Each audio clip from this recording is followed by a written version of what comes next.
쉬지 않으시는 하나님,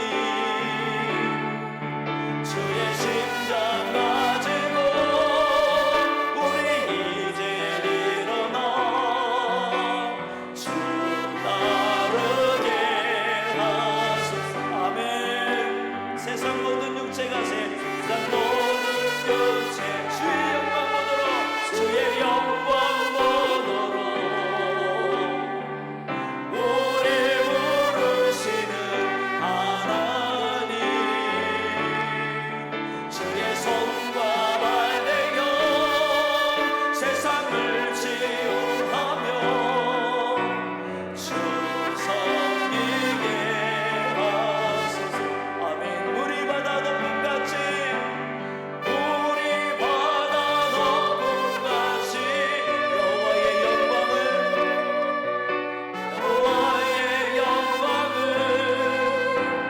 인정하는 것이 온 세상 가득하리라. 우리 바다 높음같이, 우리 바다 높음같이, 우리 바다 높음같이, 우리 바다 높. 다시 한번 찬양합니다. 세상 모든 민족이, 세상 모든 민족이 구원을 얻기까지 쉬지 아니하시는, 쉬지 않으시는 하나님, 주의 십장 가지고, 주의 십장 가지고 우리 이제 일어나 주 따르게 하소서. 아멘. 세상 모든 육체가, 세상 모든 육체가 주의 영광 보도록 우리 부르시는 하나님, 주의 손과 발대여 세상을 치유하며 주 섬기게 하소서. 아멘. 우리 바다 덮음같이, 우리 바다 덮음같이 여호와의 영광을 인정하는 것이 온 세상 가득하리라. 우리 바다 높음같이, 우리 바다 높음같이, 우리 바다 높. 우리 한 번만 더 찬양할까요? 우리 바다 높음같이, 우리 바다 높음같이 여호와의 영광을 인정하는 것이 온 세상 가득하리라. 우리 바다 높음같이, 우리 바다 높음같이, 우리 바다 높음같이. 하나님, 주의 심장을 가지고 살게 하여 주시옵소서. 하나님, 주의 손과 발이 되게 하여 주옵소서. 이 땅의 많은 영혼들을 구원하는 그 하나님의 마음을 가지고 나아가게 하여 주시옵소서. 우리 이 시간 함께 같이 기도하겠습니다. 하나님 아버지, 오늘 우리가 주의 심장을 가지고 나아가기를 원합니다. 아버지 하나님, 주의 마음을 품고 나아가기를 원합니다. 하나님, 이 땅에 하나님의 사랑을 알지 못하고, 하나님께 주시는 생명을 알지 못하고, 하나님께서 주시는 빛을 알지 못하고 죽어가는 영혼들이 너무나 많이 있습니다. 하나님 아버지, 주의 심장을 가지고 주의 손과 발이 되어 아버지 하나님께 영광 돌리며 주님의 도구가 되게 하여 주시옵소서. 우리 인생이 아버지 하나님 못되니 하나님의 영광과 하나님의 힘을 드러내는, 주님의 영광을 드러내는 우리 인생이 되게 하여 주시옵소서. 하나님 아버지, 우리 손에 온전히 우리 하나님의 심장을 가지고 아버지 많은 영혼들을 구원하게 하여 주시고, 아버지 하나님 많은 영혼들을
하나님 아버지, 오늘 우리에게 주신 이 귀하고 복된 복음을 우리 주위에 있는 많은 영혼들에게, 많은 사람들에게 전할 수 있는 하나님, 우리의 입술과 우리의 삶이 되게 하여 주옵소서.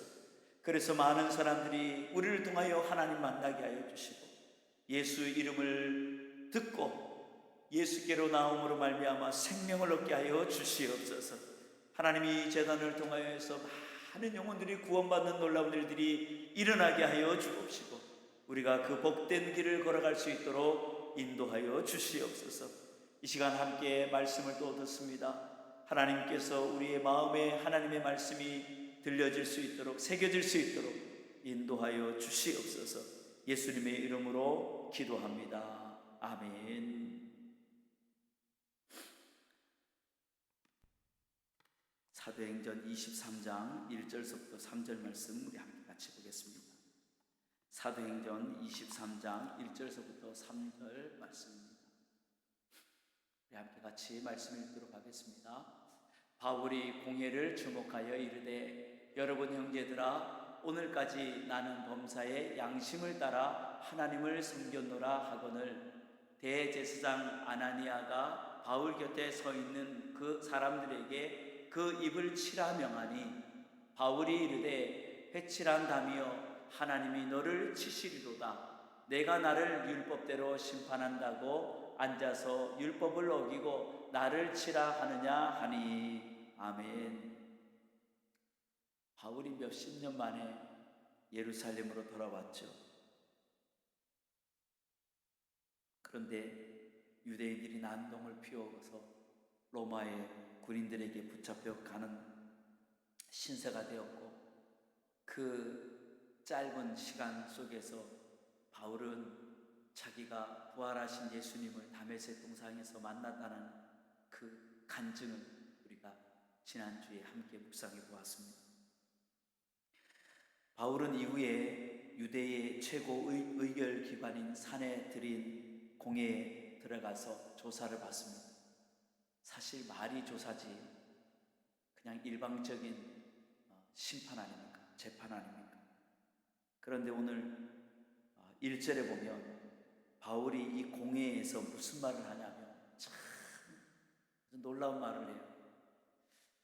나는 범사의 양심을 따라 하나님을 섬겼다. 나는 하나님을 양심에 따라 섬겼다. 사도 바울은 절대로 없던 일을 날조하거나 거짓말을 한 일이 없다는 거예요. 하나님 앞에서 나는 양심적으로 양심껏 일했다는 거예요.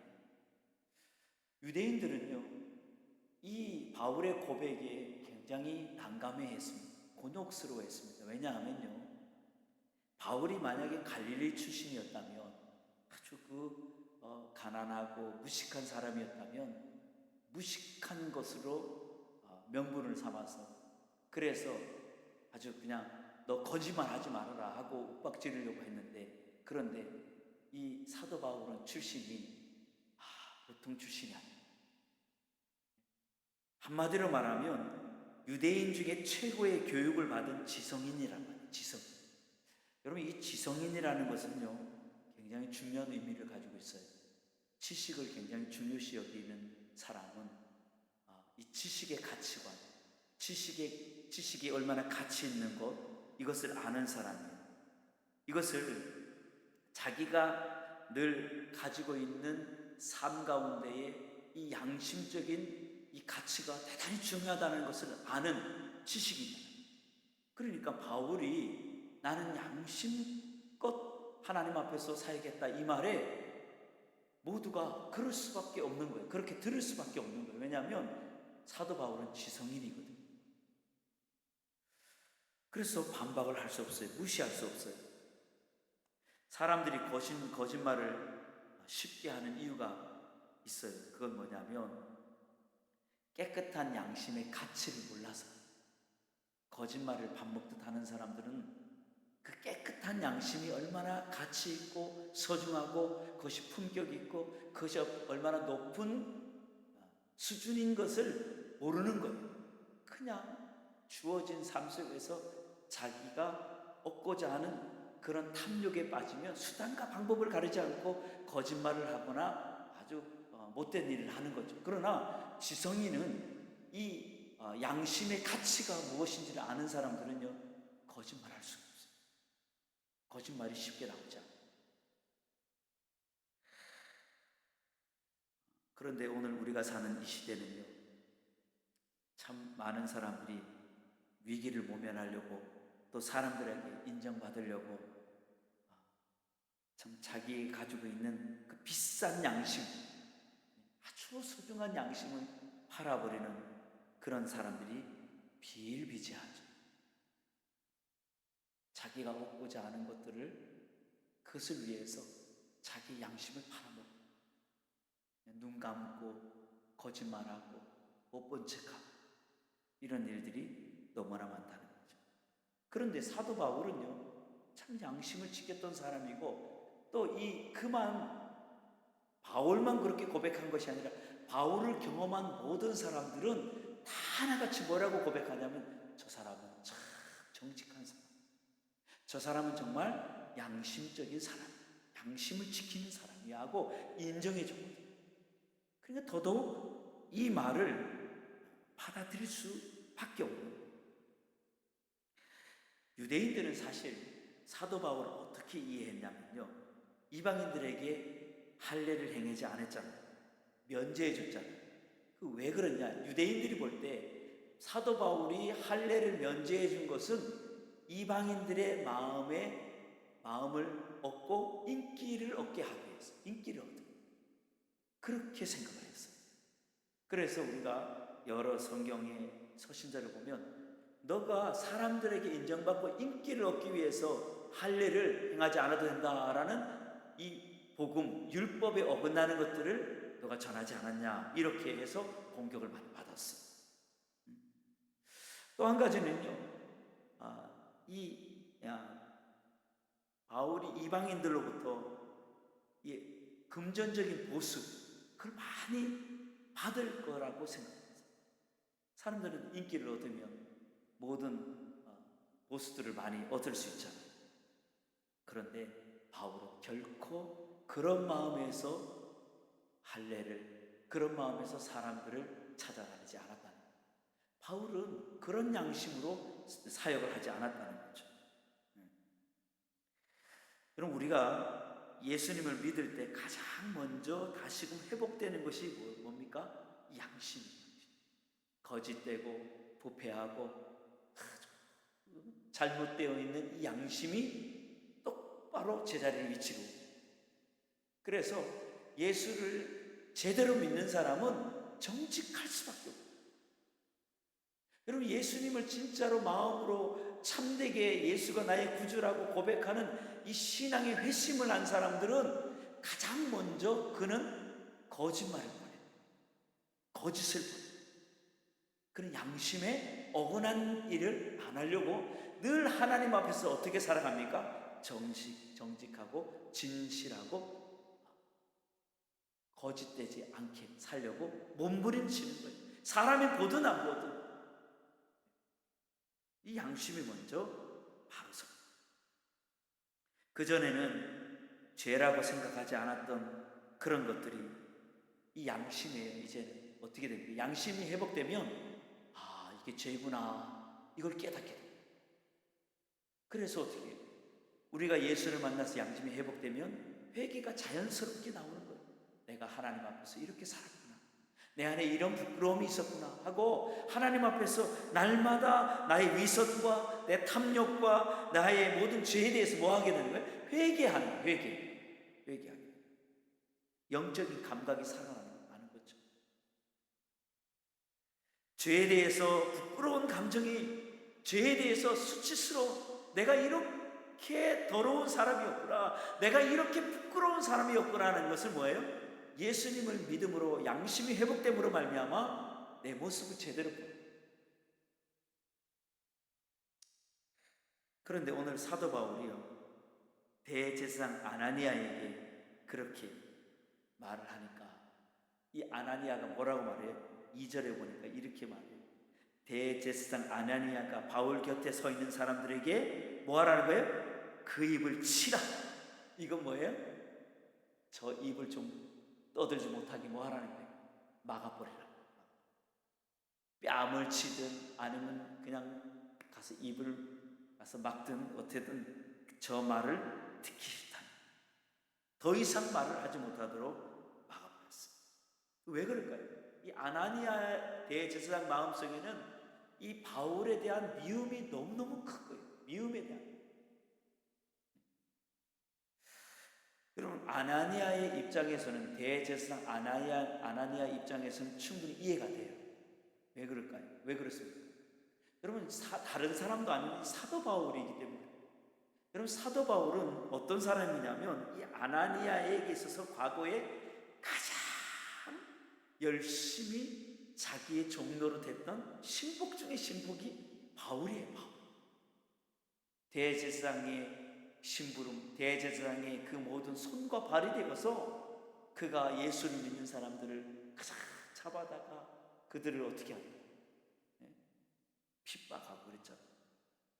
그런데 그렇게 수족처럼 지시에 따랐던 이 바울이 어느 날 기독교인이 되어버린 거예요. 한순간에 새 사람이 되어서 복음을 전하는, 예수를 오히려 전하는 사람이 돼요. 얼마나 황당하고 얼마나 이 아나니아 대제사장 입장에서 볼 때는 바울 사도가 얼마나 꼴보기 싫겠어요. 아주 원수죠, 원수. 변절자, 그죠? 거짓말쟁이. 얼마나 미웠겠어. 그러니까 그 입을 그냥 쳐라.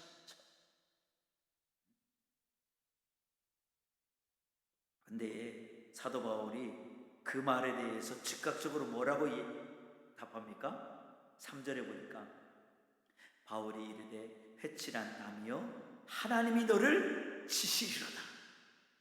네가 나를 친다고? 하나님이 너를 칠 거야. 참 바울은 참 담대해요. 바울이 정말 담대해요. 여러분, 여기에 이 대제사장 아나니아, 이 유대인에 대한 아주 바울이 한 단어로 정의를 내리고 이 유대인들이 어떤 신앙생활을 했는지에 대해서 아주 낱낱이 고발합니다. 뭐라고 말합니까? 회칠한 무덤이라고. 회칠한 무덤. 그 속은 썩어지고 그 속은 냄새나는데 뭐 한다는 거예요? 겉은 깨끗하다.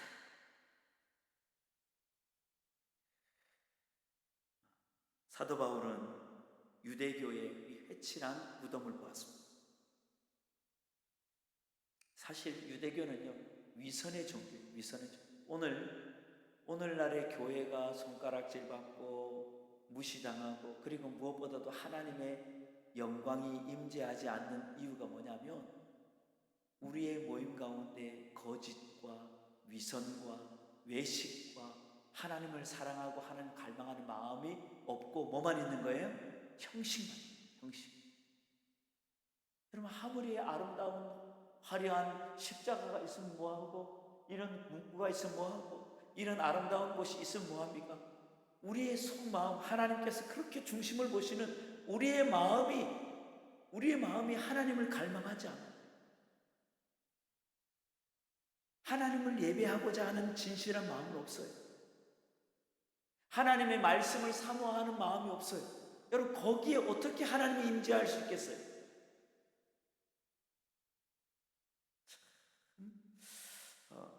오늘 이 시대에 우리는 정말 우리 자신들을 돌아봐야 해요. 이건 숫자가 문제가 아니에요. 이건 생명의 문제예요. 저는 오늘도 찬양하다가 너무 많은 빈자리가 있는 것이 처음에는 마음이 좀 무거웠지만, 그러나 하나님 그럼에도 불구하고 이 자리에서 찬양하고 함께 기도할 수 있게 하신 것이 너무 감사합니다. 하나님, 이 금요 소명 기도회가 사라지지 않게 해주시고 계속해서 찬양하고 기도하게 해주옵소서.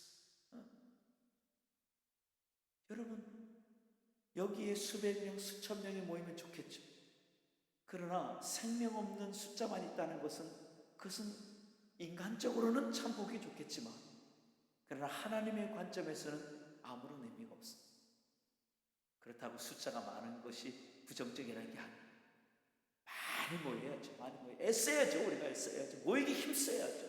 그런데 모이기에 힘쓸 때에 정말 중요한 것은 우리의 무엇이라고요? 우리의 마음.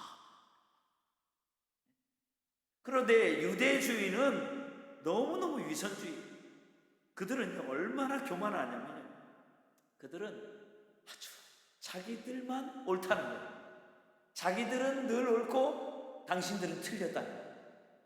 이런 교만한 이런 사람들이 유대주의인이었어요. 그들이었어요.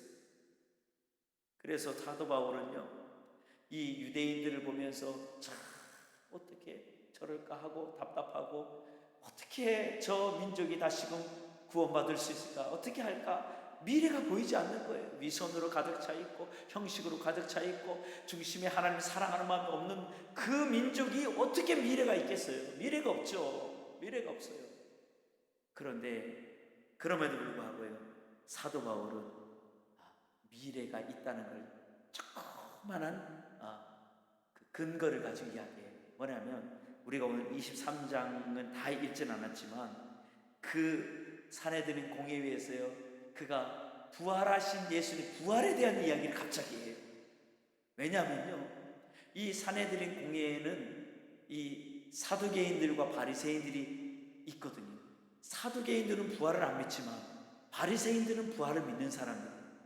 그러니까 예수님이 부활하신 것에 대해서 그나마 좀 믿을 가능성이 있는 사람들. 사두개인들하고 바리새인들의 다른 점은 사두개인들은 성전 중심의 아주 그 권력을 가진 사람들이 이게 사두개인이고요. 회당을 중심으로 한 이 권력을 가진 사람들은 바리새인들이거든요. 그런데 이 바울은 그래도 바리새인들은 부활을 믿으니까 예수님이 부활하셨다라고 하면 그 부활을 믿을 수 있을 거야 라고 하는 그것 때문에, 그래도 그 바리새인들 때문에 그래도 유대인들이 조금이나마 희망이 보인다 라고 하면서 설교를 하는 오늘 이 뒷부분.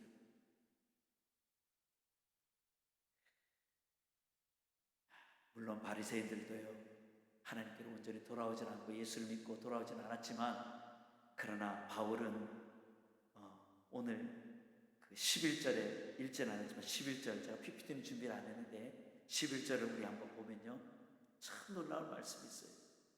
시작. 그날 밤에 주께서 바울 곁에 서서 이르시되 담대하라, 내가 예루살렘에서 나의 일을 증언한 것 같이 로마에서도 증언하여야 하리라 하시니라. 아멘.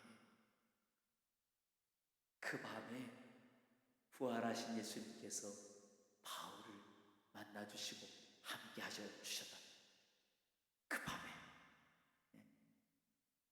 그 밤에. 여러분, 오늘 우리가 주님의 말씀을 붙잡고 주님을 전하며 그 주님이 오늘 우리와 함께 하여 주실 줄 믿습니다. 주님 바라고 주님 말씀 붙잡고 부활하신 주님을 전하고 부활하신 주님을 외칠 때 주님은 우리와 함께 하여 주실 줄 믿습니다. 우리가 이 땅 가운데 우리나라도요, 보통 심각한 게 아니잖아요. 우리나라의 미래가 정말 어둡고 어떻게 해야 될지 깜깜하잖아요. 그런데 유대인들만 예수님이 소망이 아니라 우리나라도 예수가 소망이에요. 예수님을 만나야, 예수를 믿어야, 예수님을 붙잡아야 부활하신 예수님이 모든 심령과 모든 사람들을 살리고 구원하여 주실 믿습니다. 예수님을 만나야 돼요. 예수님께서 함께하여 주실 때에 이 나라도 미래가 환하고 복된 나라가 될 줄 믿습니다. 우리가 이 일을 위해서 열심히 복음 전하는 그런 주님 주신 사명을 잘 감당하는 저와 여러분에게 간절히 소망합니다. 우리 사명이라는 말씀, 이 찬양, 우리 함께 찬양 부르고 오늘 들은 말씀 가지고 우리 함께 같이 기도하겠습니다.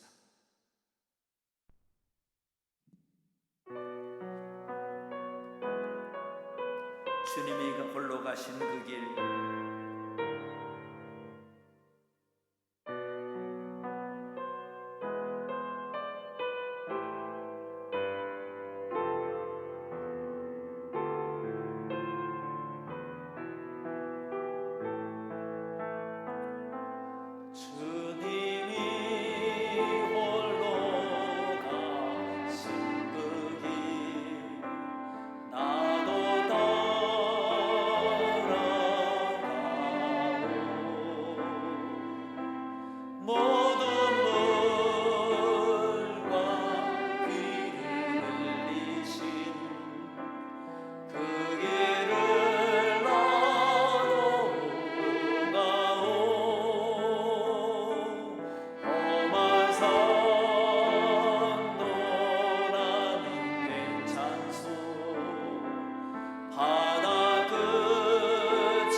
말씀을 가지고 우리 함께 같이 기도하겠습니다. 하나님, 우리나라도 예수가 소망입니다. 우리는 우리의 가정도 우리의 가문도 예수를 만나고 예수가 생명인 줄 믿습니다. 하나님 아버지, 오늘 우리 가정과 우리의 이웃들과 이 나라가 예수님을 만나게 하여 주시고 예수님을 붙잡고 살아가는 이 나라가 되게 하여 주옵소서. 오늘 들은 말씀을 가지고 함께 기도하다가 돌아가도록 하겠습니다. 하나님 아버지, 감사합니다. 오늘도 우리에게 귀한 말씀 주시니 감사합니다. 예수 안에 생명이 있습니다. 예수님께서 우리의 죄를 위하여서 십자가에 주시고 부활한 죽음을 이기시고 부활하여 주셨습니다. 오늘 이 민족도 우리의 가문도 아버지, 우리 인생도 부활하신 예수님을 만나고 부활하신 예수님을 믿을 때 우리는 생명을 얻고 우리는 미래가 더 밝고 소망이 있는 줄 믿습니다. 하나님 아버지, 부활하신 예수님을 만나게 하여 주시고 부활하신 예수님을 마음에 영접하게 하여 주시고 예수님을 믿는 믿음으로 살아가는 우리 나라, 우리 민족, 아버지 하나님, 이 땅에 많은 아버지 영혼들이 되게 하여 주시옵소서. 하나님 아버지, 이 일에 복음을 전하는 자가 필요합니다. 하나님 아버지, 우리 소명교회가 복음을 전하는 일에 열심히 하는 교회가 되게 하여 주시옵소서. 날마다 생명을 전하고 복음을 전하는 일에 온 마음과 온 힘을 다하는 우리의 삶이 되게 하여 주시옵소서. 아버지 하나님, 우리가 되는 복음을 전하는 일에 머뭇거리고 있고 하나님 말씀을 전하지 못하고 게으르게 살아갈 때가 너무나 많이 있습니다. 욕심에 정욕에 빠져서 하나님 인생을 지나가고 하나님 복음을 위하여 살지 못하고 아버지 살아갈 때가 너무나 많이 있습니다. 하나님 아버지, 불쌍히 주시고 위로해 주시옵소서. 주님이 가신 그 길을 살아가게 하여 주시옵소서. 날마다 때로 드리고 복음을 전하는 종의 인생이 되기를 원하고 하나님, 우리 소명교회가 되기를 원합니다. 또 우리 자식, 또 우리가 만나는 수많은 사람들에게 예수님을 전하는 아버지 하나님 참된 복음을 전하는 자가 되게 하여 주시옵소서. 아버지, 종을 사용하여 주시옵소서. 오늘 바울이 아버지, 나는 양심이 거리낌 없이 양심적으로